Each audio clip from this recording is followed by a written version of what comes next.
On March 8, 2014, a Boeing 777 is preparing for departure at Kuala Lumpur International Airport. Malaysia Airlines Flight 370 is a daily passenger flight from Kuala Lumpur, Malaysia, to Beijing, China. On board are Captain Zahari Ahmad Shah, a senior pilot for Malaysian Airlines with over 18,000 flight hours of experience. First Officer Fariq Abdul Hamid, with 2,813 flight hours, 39 of which are on the Boeing 777. Also on board are 10 cabin crew members and 227 passengers. The aircraft was filled with 49,100 kilograms of fuel, providing a range of 7 hours and 31 minutes, more than enough to reach Beijing or divert to nearby airports if needed. The plane was also carrying electronics equipment, 4.5 tons of mangosteens, a tropical fruit, and 221 kilograms of lithium-ion batteries. These batteries were packed according to safety regulations, but some experts have debated whether they could have played a role in the events leading to its disappearance. 42 minutes past midnight, Flight 370 is given clearance to depart from runway 32 right. 25 minutes into the flight, MH370 sends its last ACARS message to Malaysian Airlines Operations Center while it's about to leave the Malaysian peninsula. This is a system that automatically transmits engine data and other flight information to ground stations. Less than an hour into the flight, the plane is cruising over the South China Sea at an altitude of 35,000 feet. The night sky is clear and the weather is calm. Flight 370 is then instructed to signal air traffic control in Ho Chi Minh, Vietnam, as it approaches waypoint Igari. As it makes its way to waypoint Bitad, MH370 makes radio contact with Kuala Lumpur at 01:19 and 30 seconds. That's the last time anyone would ever hear from MH370. Less than 2 minutes after acknowledging the transmission, the aircraft suddenly vanishes from radar screens. This is when the mystery begins.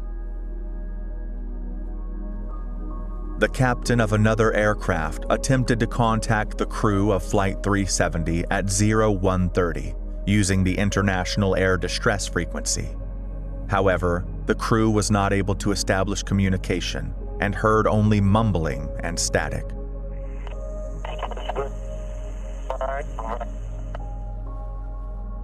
All aircraft have a device called a transponder, which transmits information such as the plane's ID, location, and altitude to air traffic control.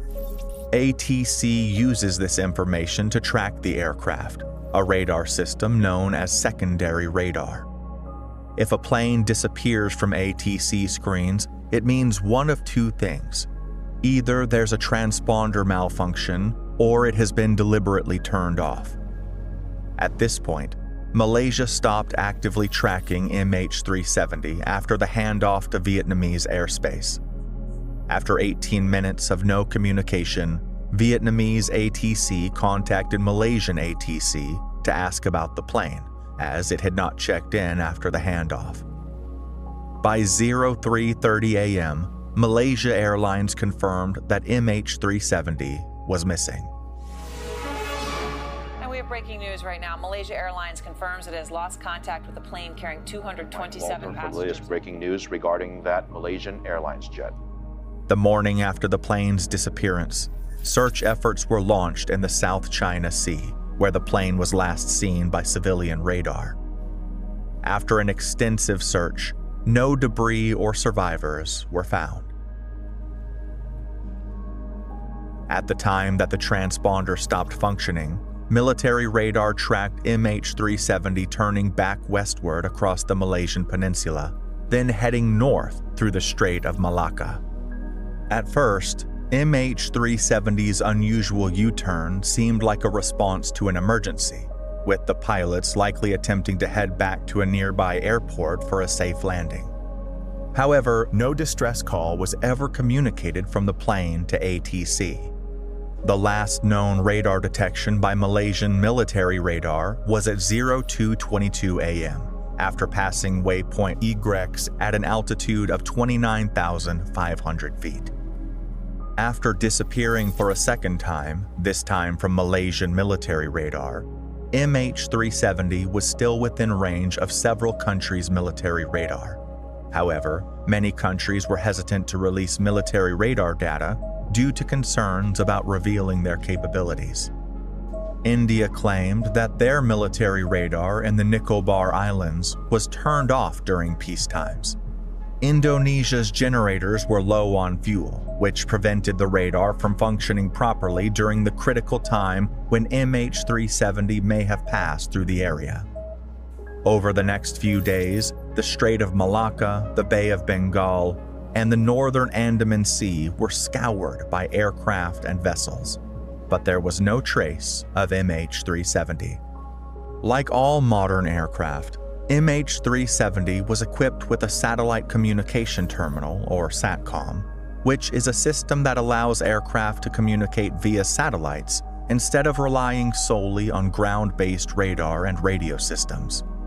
It is essential for aircraft flying over oceans, remote areas, or regions without radar coverage. The SATCOM system, which connects the plane to an Inmarsat satellite orbiting 35,000 kilometers above Earth, logged onto the network prior to departure. However, at some point when MH370 was flying over the Andaman Sea, the SATCOM system disconnected. 1 hour and 19 minutes later, the SATCOM link was successfully re-established. After reconnecting to the network, the aircraft's satellite data unit responded to hourly status requests from Inmarsat for the next 6 hours. During this period, 2 ground-to-aircraft calls were made at 2:39 a.m. and 7:13 a.m., but neither was answered. The final status request and aircraft response occurred at 8:10 a.m., approximately 1 hour and 40 minutes after MH370 was scheduled to land in Beijing. At 8:19 a.m., the aircraft sent a log-on request, followed 8 seconds later by a log-on acknowledgement from the ground station, marking the last known transmission of MH370. At 9:15 a.m., Inmarsat sent another status request, but the aircraft did not respond, suggesting that the flight had run out of fuel and crashed into the southern Indian Ocean.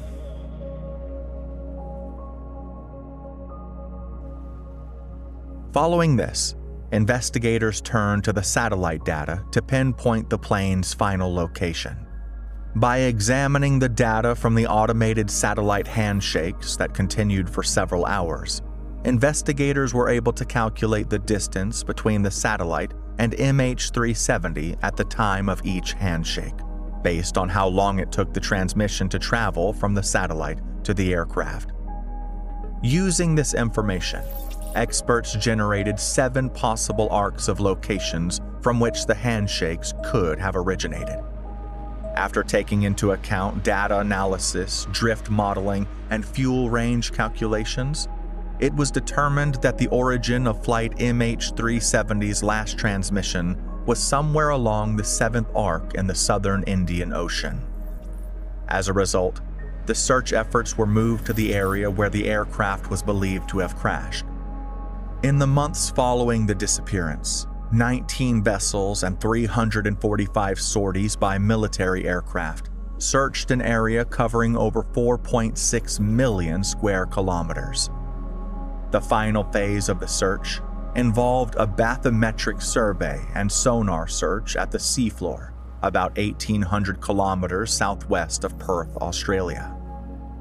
Investigators also turned to underwater listening devices called hydrophones. Hydrophones have a range of over 1,000 kilometers under optimal conditions. An example of this is when the U.S. Navy's Sound Surveillance System network detected a large implosion near the wreck of the Titanic, despite being 1,450 kilometers away.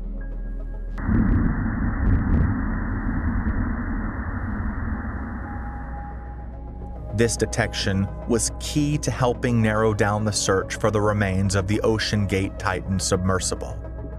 While sounds were detected during the time of the disappearance of MH370, the origin of the sound was not consistent with the final satellite transmission. Search efforts were also made to detect the plane's locator beacons, which are attached to the aircraft's flight data recorders. The batteries that power the locator beacon only have a lifespan of 30 to 40 days. A sonar search of the seafloor was carried out, but yielded no sign of Flight 370. Operators later concluded that the effort had little chance of success given the vast search area.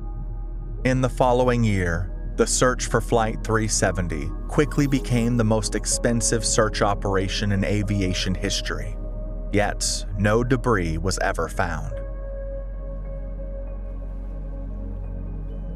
It wasn't until July 2015, 16 months after the aircraft's disappearance, that a piece of debris was found. A group of people stumbled upon a large piece of debris covered in barnacles while cleaning a beach in Reunion Island. The piece was later identified as part of the aircraft's wing known as a flaperon. There was finally evidence that MH370 had crashed somewhere in the Indian Ocean. There are new images this morning of debris that may have come from a missing Malaysia Airlines jet. The discovery was made on an island off the coast of Tanzania last month. It's consistent with the Boeing 777, the same as the missing Malaysia jet. Several more pieces were discovered on beaches in Southeast Africa. Some of these pieces of debris include a piece of the wing flap from MH370's right wing, a wing fragment, a section of the horizontal stabilizer, a piece of engine cowling, debris from the plane's flap track fairing, and a panel from one of the head monitors. That being said, only 3 of the more than 40 pieces were confirmed as originating from MH370. None of the pieces recovered ever showed signs of any fire or explosion. The underwater search for MH370 continued for years until it was suspended in early 2017. The decision was made by the governments of Malaysia, Australia, and China, following an extensive search covering 120,000 square kilometers of the southern Indian Ocean without finding any wreckage. A private search was later conducted by the U.S. company Ocean Infinity in 2018 using advanced underwater drones. However, this search also ended in May 2018 without success. More than 10 years after the disappearance of MH370, the hunt for the missing flight looks like it will resume. In early 2025, the Malaysian government approved a renewed search for MH370. This new effort is led once again by U.S. marine robotics company Ocean Infinity. The search is set to cover a 15,000 square kilometer area in the southern Indian Ocean, focusing on regions near the aircraft's last known communication point near the 7th arc. Although $70 million has been offered to Ocean Infinity for the search, it's under a no-find, no-fee agreement, meaning the company will only be compensated if significant wreckage is discovered. What's different this time? After 2 failed searches covering a much broader area, why is Ocean Infinity so confident it can find the missing plane? The company plans to use autonomous technology, AI-driven data analysis, and refined search areas. Unlike previous efforts that relied heavily on ship-based sonar, this search will deploy a fleet of Hugin 6000 autonomous underwater vehicles, capable of scanning at depths of 6,000 meters with high-resolution sonar and synthetic aperture radar. These AUVs operate independently, covering vast areas faster and more efficiently than traditional methods. Ocean Infinity's Armada fleet will also be deployed. These new 256-foot Armada 78 vessels only need 16 crew members, compared to the 40 or 50 required on earlier search ships, allowing for a more substantial search while cutting down costs. In addition, Ocean Infinity plans to use unmanned vessels, which will be equipped with advanced sonar technology, all while being remotely controlled from Ocean Infinity's headquarters in Southampton, England. Operators will sit in gaming-like chairs and control pods, maintaining satellite communication with the autonomous vessels 8,000 miles away. Phase 1 of the search began on February 8, 2025, when Ocean Infinity's Armada 7806 search vessel departed from Port Louis, Mauritius, for the presumed crash site in the southern Indian Ocean. After a 15-day voyage across the Indian Ocean, Armada 7806 deployed its 3 AUVs and spent the next 3 days scanning an area of the seabed near the 7th Arc. Although this region had been searched years ago, Ocean Infinity hoped that MH370 had sunk into a crevasse missed in previous searches. In the early hours of February 28, Armada 7806 sailed toward Perth, Australia, to resupply and refuel after an initial search that yielded no discoveries. On March 6, 2025, Ocean Infinity departed from Perth for another seabed search. The current phase of the search is focusing on an area 30 to 50 nautical miles outside the 7th Arc, venturing into new territory labeled the Blelly/Marchand area. This region was mapped by Captain Patrick Blelly and Jean-Luc Marchand after conducting an extensive analysis of MH370's final trajectory. Their analysis suggests that after running out of fuel near the 7th Arc, MH370 may have glided further than previously assumed, extending its range and crashing just beyond the area searched in 2018. Based on their findings, they recommend a new search area approximately 38 nautical miles south of the 2018 search zone, covering about 600 square nautical miles. At this pace, Ocean Infinity is on track to surpass the originally planned 15,000 square kilometer search area. As the operation continues, experts and aviation enthusiasts around the world remain hopeful that this renewed effort will finally solve one of modern aviation's greatest mysteries. Progress can be tracked live online, keeping the world informed as the search for MH370 moves forward. As I mentioned at the beginning of this video, it's impossible to thoroughly discuss the mystery of flight MH370 without delving into speculation and conspiracy theories. While the general consensus among investigators is that MH370 crashed somewhere in the southern Indian Ocean, the exact cause remains unknown, as the wreckage has never been fully recovered, despite extensive searches by aviation experts and the use of advanced technology. As a result, various authors, aviation experts, and independent investigators have proposed their own theories about what happened to the flight. The most plausible theory is that the aircraft was under manual control by one of the crew on board. In June 2014, reports identified the captain of Flight 370 as a prime suspect after investigators found a flight simulator at his home containing a route ending in the southern Indian Ocean. In 2016, the Malaysian government leaked documents confirming that the route had been recovered and analyzed.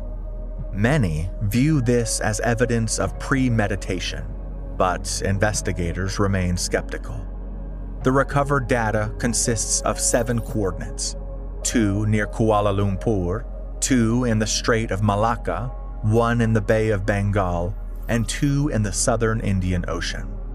The data was saved a month before the incident, but it remains unclear whether these points are from the same session. Some experts believe the flight path on the simulator matches that of MH370, a flight from Kuala Lumpur to Jeddah that Zahari flew a few weeks before the disappearance on February 4, 2014. This could mean one of 2 things. Either the simulator data is unrelated to the disappearance of MH370 and is simply a flight Zaharie routinely conducted on his simulator for his YouTube channel, or his original target was MH150. But for some reason, Captain Zaharie switched to MH370, raising even more questions about his intentions and planning process before the flight's disappearance. Although the simulator data was unclear, the findings influenced search efforts. Investigators considered whether the plane glided after fuel exhaustion, extending its range by 200 kilometers, or if a controlled ditching occurred before fuel ran out, shortening it. If the captain did indeed divert the plane, his motive remains unknown. Zaharie Ahmad Shah, 53, was married with 3 children, had over 18,000 flight hours, and a spotless record. Investigators found no financial troubles or mental health issues. Suspicion also surrounded some of the passengers. 2 Iranian passengers traveling on stolen passports initially raised hijacking concerns, but investigators soon found no links to terrorism. It was later revealed that the men were seeking asylum, not involved in any malicious activities. Similar suspicions were raised about the 20 Freescale semiconductor employees on board who may have been a target due to their involvement in sensitive technology projects. The theory suggests their disappearance may have been an attempt to prevent China or other powers from accessing this technology. Robert J. O'Neill, famous for killing Osama bin Laden, even suggested that it could have been a message to China, further supporting this theory. Some believe the plane never crashed, but was instead diverted to the U.S. naval base at Diego Garcia near the Maldives, where it was disassembled, and debris was later planted in the ocean to wash ashore. One piece of alleged evidence supporting this theory is a message supposedly sent by passenger Philip Wood. According to the claim, a message was posted online from Wood's phone, allegedly stating, "I am held hostage by unknown military personnel after my flight was hijacked, blindfolded. I work for IBM, and I have managed to hide my cell phone in my rectum. I have been separated from the rest of the passengers, and I am in a cell. My name is Philip Wood. I think I have been drugged as well, but cannot think clearly."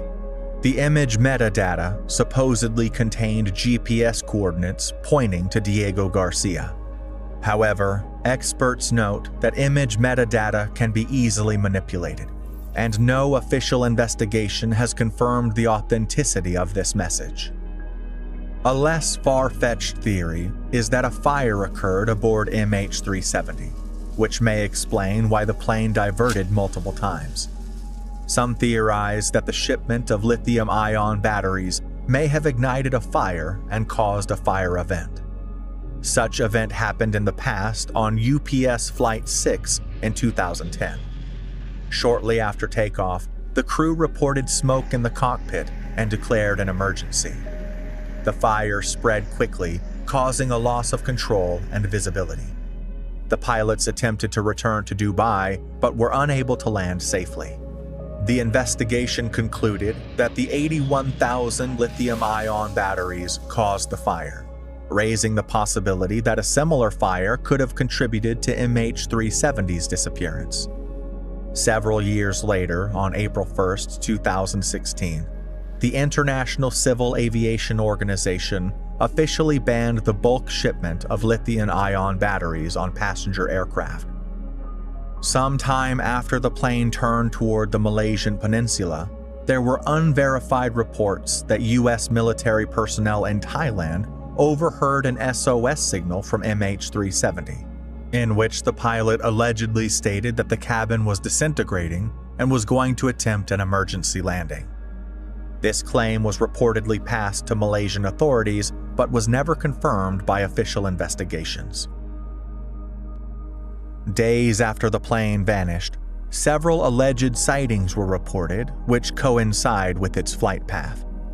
British yachting enthusiast Catherine T claimed to have seen a jumbo jet flying oddly low, glowing bright orange, with a trail of black smoke behind it, heading from north to south.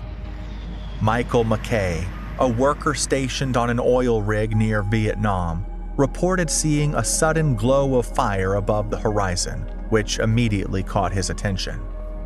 Initially, he was unsure whether it was an aircraft or another light source. The next day, after learning that MH370 was missing, when it should have been flying across southern Vietnam toward Beijing, he attempted unsuccessfully to contact Malaysian and Vietnamese officials.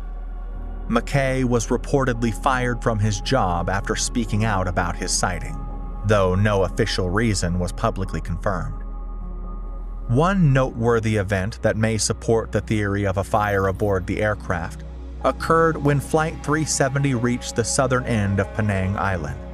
During this stretch, First Officer Farik Abdul Hamid's cell phone registered with a cell tower below, though no other data was transmitted. For this to have occurred, Flight 370 would have needed to be within range of a cell phone tower at an altitude between 7,000 and 10,000 feet.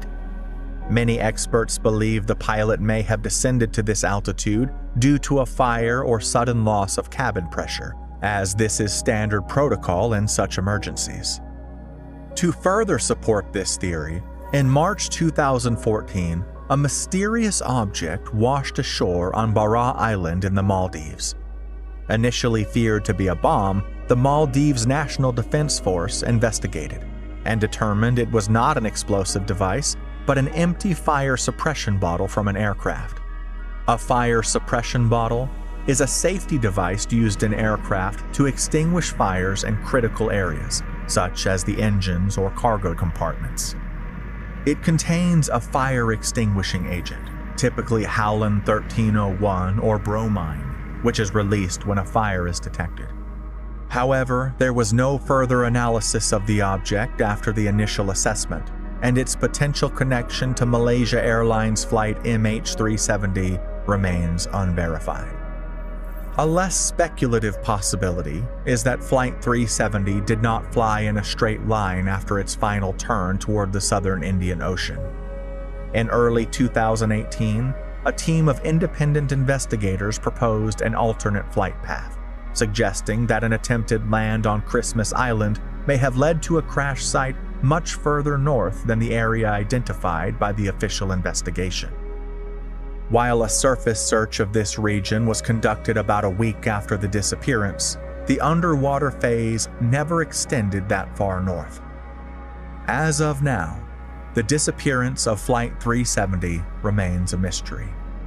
We'll have to wait and see if this renewed search can finally solve the mystery and bring closure to all the families of the passengers on MH370.